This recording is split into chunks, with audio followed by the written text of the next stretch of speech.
Welcome to Cam Look, your daily dose of the Cincinnati Art Museum. Each weekday, a staff member or volunteer will share an object from the permanent collection and pose questions for discussion. Check back every day at 10 a.m. for a new work and a new conversation. Hi, I'm Helen, a docent at the Art Museum. Narrative paintings are popular because they tell stories that may be historical, dramatic, mythological, or even romantic.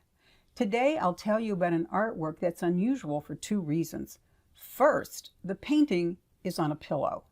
Secondly, the pillow is made of clay and is from 13th century China.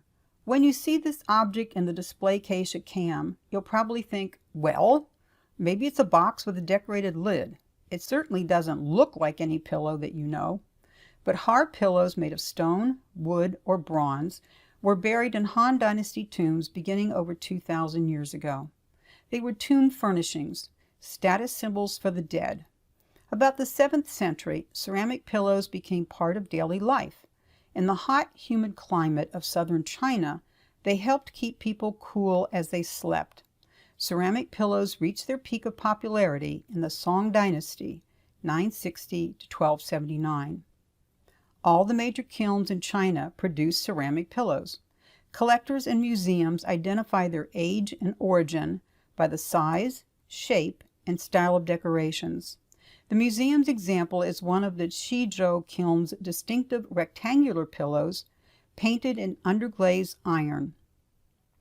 It's a little over 6 by 17 by 7 inches. Sometimes the pillows were topped with silk padding for softness. That would be much more comfortable than hard, unforgiving ceramic. The front, sides, and back are embellished with flowers.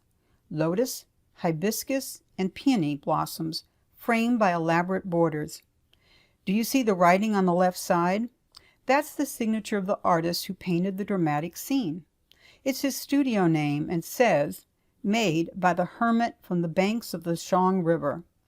On the bottom, there is a seal with a 4-character mark that reads, Wang Shi Shuming. The tops of Cizhou pillows often illustrate episodes from popular literature and drama. The images circulated first as wildly popular woodblock prints. Here we see a scene inside a walled compound. This event may come from the Han Shu, Han documents that praise the efforts of loyal ministers to follow Confucian moral principles, often at great personal risk. It comes from the story Breaking the Balustrade.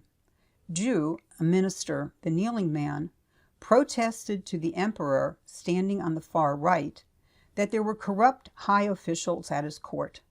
Zhu asked for a sword to behead one of the criminals. The emperor told Zhu to name the official that he would behead. Zhu named the Marquis of Anshang, a high-ranking hereditary nobleman. This made the emperor angry at Zhu's insubordination. The emperor ordered Zhu taken away and executed. Zhu clung to a balustrade until it broke, saying that he would gladly join the other virtuous officials who were executed for admonishing the emperor. A virtuous general, second from the left, intervened and offered his own life instead of Zhu. Impressed by their courage, the emperor let both men go free and ordered the balustrade to remain broken as a reminder of their moral conduct. The man with the bow and quiver on the left was probably the emperor's guard. In doing the research for this CAM Look, I found that the Metropolitan Museum of Art in New York City has a number of Chinese ceramic pillows. This elegant one in the shape of a reclining woman caught my eye. Sometimes ceramic pillows were used as neck rest, intended to protect a woman's elaborate hairstyle while she slept. I don't know about you, but on a hot summer night, I'll keep using my soft pillow. But wasn't it fun to learn about this unusual artwork and the lesson it tells?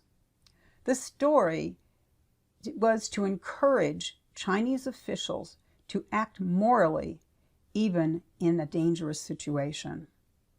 Where do you see artworks that encourage people to do right?